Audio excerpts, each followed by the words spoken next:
Homily 28 on Matthew by John Chrysostom. Matthew 8:23 through 24. And when he was entered into a ship, his disciples followed him. And behold, there arose a great tempest in the sea, insomuch that the ship was covered with the waves, but he was asleep. Now Luke, to free himself from having the order of time required of him, says thus, And it came to pass on a certain day that he went into a ship with his disciples, and Mark in like manner. But this evangelist not so, but he maintains the order in this place also, for they did not all of them write all things in this way. And these things I have mentioned before, lest anyone from the omission should suppose there was a discordance. The multitudes then he sent on, but the disciples he took with himself, for the others mention this too. And he took them with him, not for naught, nor at hazard, but in order to make them spectators of the miracle that was to take place. For like a most excellent trainer, he was anointing them with a view to both objects, as well to be undismayed in dangers, as to be modest in honors. Thus, that they might not be high-minded, because having sent away the rest, he retained them, he suffers them to be tossed with the tempest, at once correcting this and disciplining them to bear trials nobly. For great indeed were the former miracles too, but this contained also in it a kind of discipline, and that no inconsiderable one, and was a sign akin to that of old. For this cause he takes the disciples only with himself. For as, when there was a display of miracles, he suffers the people also to be present, so when trial and terrors were rising up against him, then he takes with him none but the champions of the whole world, whom he was to discipline. And while Matthew merely mentioned that he was asleep, Luke says that it was on a pillow, signifying both his freedom from pride and to teach us hereby a high degree of austerity. The tempest therefore being thoroughly excited and the sea raging, they awake him, saying, Lord, save us, we perish. But he rebuked them before he rebuked the sea, because, as I said, for discipline these things were permitted, and they were a type of the temptations that were to overtake them. Yea, for after these things again, he often suffered them to fall into more grievous tempests of fortune, and bear long with them. Wherefore Paul also said, I would not, brethren, have you ignorant, that we were pressed out of measure beyond strength, insomuch that we despaired even of life, and after this again, who delivered us from so great deaths. Signifying therefore hereby that they ought to be confident, though the waves rise high, and that he orders all things for good, he first of all reproves them. For indeed their very alarm was a profitable occurrence, that the miracle might appear greater, and their remembrance of the event be rendered lasting. Since when anything strange is about to happen, there are prepared beforehand many things to cause remembrance, lest after the miracle has passed by, men should sink into forgetfulness. Thus Moses also first is in fear of the serpent, and not merely in fear, but even with much distress.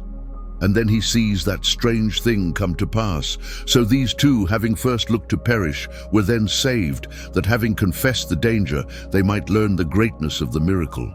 Therefore also he sleeps. For had he been awake when it happened, either they would not have feared, or they would not have besought him, or they would not so much as have thought of his being able to do any such thing. Therefore he sleeps, to give occasion for their timidity, and to make their perception of what was happening more distinct. For a man looks not with the same eyes on what happens in the persons of others as in his own. Therefore, since they had seen all benefited, while themselves had enjoyed no benefit, and were prostrate, for neither were they lame, nor had they any other such infirmity. And it was meet they should enjoy his benefits by their own perception. He permits the storm, that by their deliverance they might attain to a clearer perception of the benefit. Therefore neither does he this in the presence of the multitudes, that they might not be condemned for little faith, but he has them apart, and corrects them, and before the tempest of the waters he puts an end to the tempests of their soul, rebuking them, and saying, Why are you fearful, O you of little faith? instructing them also that men's fear is wrought not by the approach of the temptations, but by the weakness of their mind. But should anyone say that it was not fearfulness or little faith to come near and awaken him, I would say this, that that very thing was a special sign of their wanting the right opinion concerning him. That is, his power to rebuke when awakened they knew, but that he could do so even sleeping, they knew not as yet. And why at all marvel that it was so now, when even after many other miracles, their impressions were still rather imperfect? Wherefore also they are often rebuked, as when he says, "Are ye also yet without understanding?" Marvel not then, if when the disciples were in such imperfect dispositions, the multitudes had no exalted imagination of him. For they marveled, saying, "What manner of man is this, that even the sea and the winds obey him?" But Christ chided not with them for calling him a man, but waited to teach them by his signs, that their supposition was mistaken. But from what did they think him a man? First from his appearance, then from his sleeping, and his making use of a ship. So on this account they were cast into perplexity, saying, "What manner of man is this?" Since while the sleep and the outward appearance showed man, the sea and the calm declared him God. For because Moses had once done some such thing, in this regard also does he signify his own superiority, and that the one works miracles as a slave, the other as Lord. Thus he put forth no rod, as Moses did, neither did he stretch forth his hands to heaven, nor did he need any prayer, but as was meet for a master commanding his handmaid, or a creator his creature, so did he quiet and curb it by word and command only. And all the surge was straightway at an end, and not one trace of the disturbance remained. For this the evangelist declared, saying, "And there was a great calm. And that which had been spoken of the Father as a great thing, this he showed forth again by his works, and what had been said concerning him. He spoke," it says, "and the stormy wind ceased. So here likewise he spoke, and there was a great calm. And for this most of all did the multitudes marvel at him, who would not have marveled had he done it in such manner as did Moses. Now when he is departed from the sea, there follows another miracle yet more awful. For men possessed with devils, like wicked runaways at sight of their master, said, 'What have we to do with you, Jesus, you Son of God? Have you come here to torment us before the time?' For because the multitudes called him man, the devils came proclaiming his Godhead, and they that heard not the sea swelling and subsiding, heard from the devils the same cry, as it by its calm was loudly uttering. Then, lest the thing might seem to come of flattery, according to their actual experience, they cry out and say, 'Have you come here to torment us before the time?' With this view, then, their enmity is avowed beforehand, that their entreaty may not incur suspicion. For indeed they were invisibly receiving stripes, and the sea was not in such a storm as they, galled and inflamed, and suffering things intolerable from his mere presence. Accordingly, no man daring to bring them to him, Christ of himself, goes unto them. And Matthew indeed relates that they said, 'Have you come here before the time to torment us?' But the other evangelists have added that they also entreated and adjured him not to cast them into the deep. For they supposed that their punishment was now close upon them, and feared, as even now, about to fall into vengeance. And though Luke and those who follow him say that it was one person, but this evangelist too, this does not exhibit any discrepancy at all. I grant if they had said there was only one and no other, they would appear to disagree with Matthew. But if that spoke of the one, this of the two, the statement comes not of disagreement, but of a different manner of narration. That is, I for my part think, Luke singled out the fiercest one of them for his narrative, wherefore also in more tragic manner does he report their miserable case, as, for instance, that bursting his bonds and chains, he used to wander about the wilderness. And Mark says that he also cut himself with the stones. And their words too are such as well betray their implacable and shameless nature. For says he, Have you come here to torment us before the time? You see, that they had sinned, they could not deny, but they demand not to suffer their punishment before the time. For since he had caught them in the act of perpetrating those horrors so incurable and lawless, and deforming and punishing his creature in every way, and they supposed that he, for the excess of their crimes, would not await the time of their punishment. Therefore they besought and entreated him, and they that endured not even bands of iron come bound, and they that run about the mountains are gone forth into the plain. And those who hinder all others from passing, at sight of him blocking up the way, stand still. But what can be the reason that they love also to dwell in the tombs? They would fain suggest to the multitude a pernicious opinion, as though the souls of the dead become demons, which God forbid we should ever admit into our conception. But what then will you say, one may ask, when many of the sorcerers take children and slay them in order to have the soul afterwards to assist them? Why, whence is this evident? For of their slaying them indeed many tell us, but as to the souls of the slain being with them, whence do you know it, I pray you? The possessed themselves, it is replied, cry out, I am the soul of such a one. But this too is a kind of stage play and devilish deceit. For it is not the spirit of the dead that cries out, but the evil spirit that feigns these things in order to deceive the hearers. For if it were possible for a soul to enter into the substance of an evil spirit, much more into its own body. And besides, it stands not to reason that the injured soul should cooperate with the wrongdoer, or that a man should be able to change an incorporeal power into another substance. For if in bodies this were impossible, and one could not make a man's body become that of an ass, much more were this impossible in the invisible soul, neither could one transform it into the substance of an evil spirit. So that these are the sayings of besotted old wives and spectres to frighten children, nor indeed is it possible for a soul torn away from the body to wander here any more. For the souls of the righteous are in the hand of God, and if of the righteous, then those children's souls also. For neither are they wicked, and the souls too of sinners are straightway led away hence. And it is evident from Lazarus and the rich man, and elsewhere too Christ says, this day they require your soul of you. And it may not be that a soul, when it is gone forth from the body, should wander here, nor is the reason hard to see. For if we, going about on the earth which is familiar and well known to us, being encompassed with a body, when we are journeying in a strange road, know not which way to go, unless we have someone to lead us. How should the soul, being rent away from the body, and having gone out from all her accustomed region, know where to walk without one to show her the way? And from many other things too one might perceive that it is not possible for a disembodied soul to remain here. For both Stephen says, receive my spirit, and Paul, to depart and to be with Christ is far better. And of the patriarch too, the scripture says that he was gathered unto his fathers, being cherished in a good old age.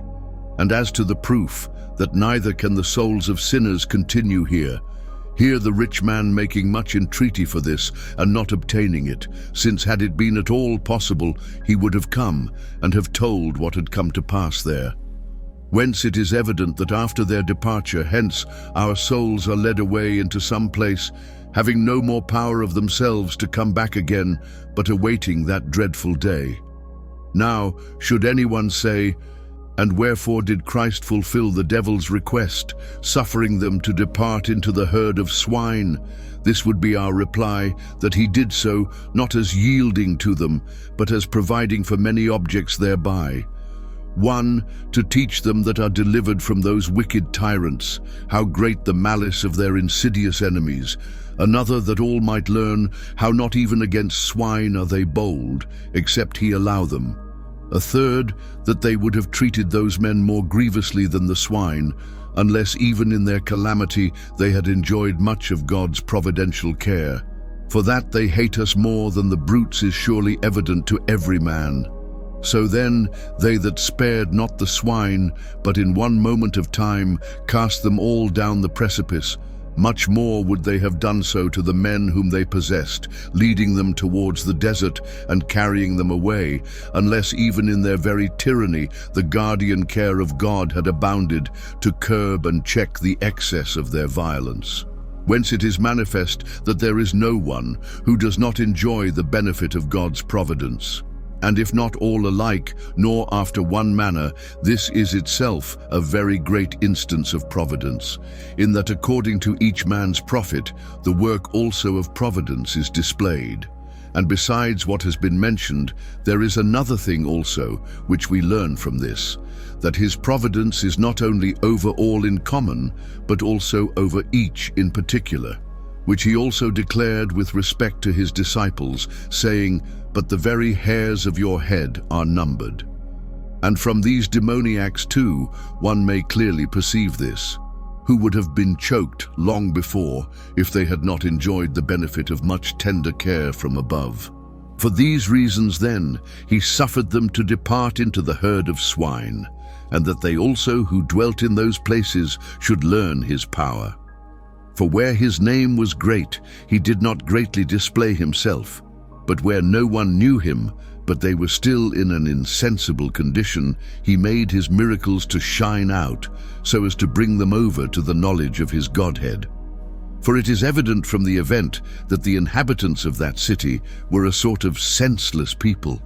For when they ought to have adored and marveled at his power, they sent him away and besought him that he would depart out of their coasts. But for what intent did the devils destroy the swine? Everywhere they have labored to drive men to dismay, and everywhere they rejoice in destruction. This, for instance, the devil did with respect to Job, although in that case too God suffered it, but neither in that case as complying with the devil, but willing to show his own servant the more glorious, cutting off from the evil spirit all pretext for his shamelessness, and turning on his own head what was done against the righteous man. Because now also the contrary of what they wished came to pass. For the power of Christ was gloriously proclaimed, and the wickedness of the demons, from which he delivered those possessed by them, was more plainly indicated. And how they want power to touch even swine, without permission from the God of all. And if any would take these things in a hidden sense, there is nothing to hinder. For the history indeed is this, but we are to know assuredly that the swinish sort of men are especially liable to the operations of the demons. And as long as they are men that suffer such things, they are often able yet to prevail. But if they have become altogether swine, they are not only possessed, but are also cast down the precipice. And besides, lest any should suppose what was done to be mere acting, instead of distinctly believing that the devils had gone out, by the death of the swine, this is rendered manifest. And mark also his meekness together with his power. For when the inhabitants of that country, after having received such benefits, were driving him away, he resisted not, but retired, and left those who had shown themselves unworthy of his teaching, having given them for teachers them that had been freed from the demons and the swineherds, that they might of them learn all that had happened, while himself retiring leaves the fear vigorous in them. For the greatness withal of the loss was spreading the fame of what had been done, and the event penetrated their mind. And from many quarters were wafted sounds, proclaiming the strangeness of the miracle, from the cured and from the drowned, from the owners of the swine, from the men that were feeding them. These things anyone may see happening now also, even many in the tombs possessed of evil spirits, whom nothing restrains from their madness, not iron, nor chain, nor multitude of men, nor advice, nor admonition, nor terror, nor threat, nor any other such thing. For so when any man is dissolute, eager after all embraces, he differs not at all from the demoniac, but goes about naked like him, clad indeed in garments, but deprived of the true covering, and stripped of his proper glory, cutting himself not with stones, but with sins more hurtful than many stones. Who then shall be able to bind such a one? Who to stay his unseemliness and frenzy, his way of never coming to himself, but forever haunting the tombs? For such are the resorts of the harlots, full of much evil savour, of much rottenness. And what of the covetous man? Is he not like this? For who will be able ever to bind him? Are there not fears and daily threats and admonitions and counsels? Nay, all these bonds he bursts asunder. And if anyone come to set him free, he adjures him that he may not be freed, accounting it the greatest torture not to be in torture, than which what can be more wretched?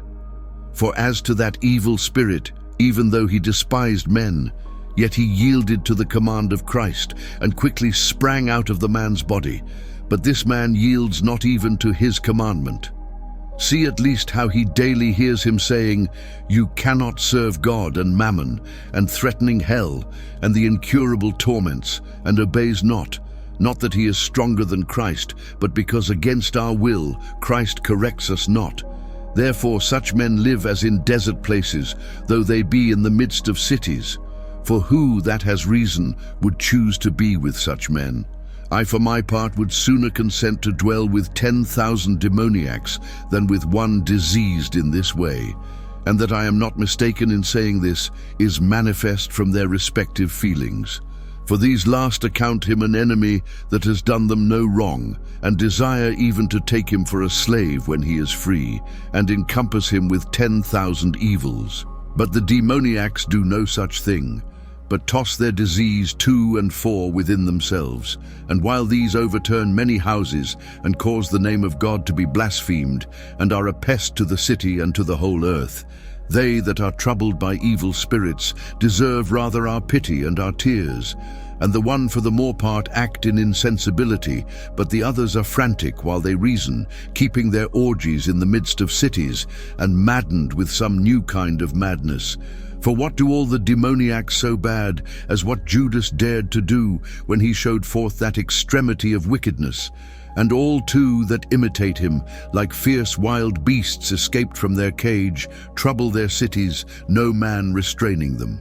For these also have bonds upon them on every side, such as the fears of the judges, the threatening of the laws, the condemnation of the multitude, and other things more than these.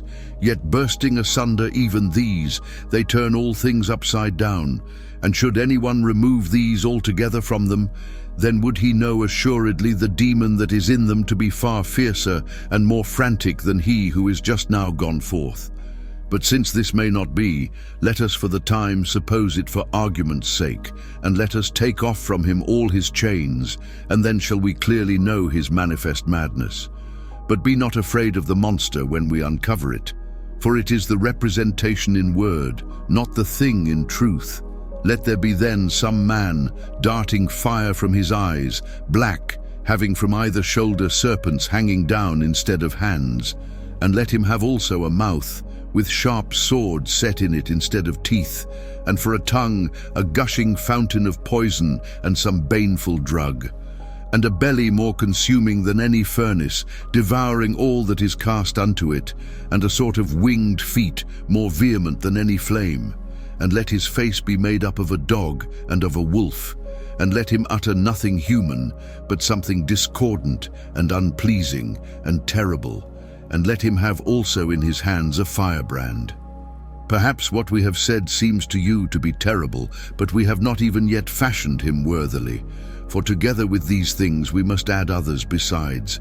I mean that he is also to slay them that meet with him, to devour them, to fasten upon their flesh. Yet is the covetous man much more fierce even than this, assailing all like hell, swallowing all up, going about a common enemy to the race of men. Why, he would have no man exist, that he may possess all things. And he stops not even at this, but when in his longing he shall have destroyed all men, he longs also to mar the substance of the earth, and to see it all become gold. Nay, not the earth only, but hills also, and woods, and fountains, and in a word all things that appear. And to convince you that not even yet have we set forth his madness, let there be no man to accuse and frighten him, but take away the terror of the laws in supposition a while, and you will see him snatching up a sword, laying violent hands on all, and sparing none, neither friend, nor kinsman, nor brother, nor even his very parent. Nay, rather, in this case there is not even need of supposing, but let us ask him if he is not forever framing to himself such imaginations, and if he does not in thought range among all men to destroy them, both friends and kinsmen, and even his very parents. Nay, rather, there is no need even to ask, because in truth all men know that they who are under the power of this disease are wearied even of their fathers' old age, and that which is sweet and universally desirable, the having children, they esteem grievous and unwelcome. Many, at least with this view, have even paid money to be childless, and have maimed their nature, not only by slaying their children after birth, but by not suffering them even to be born at all.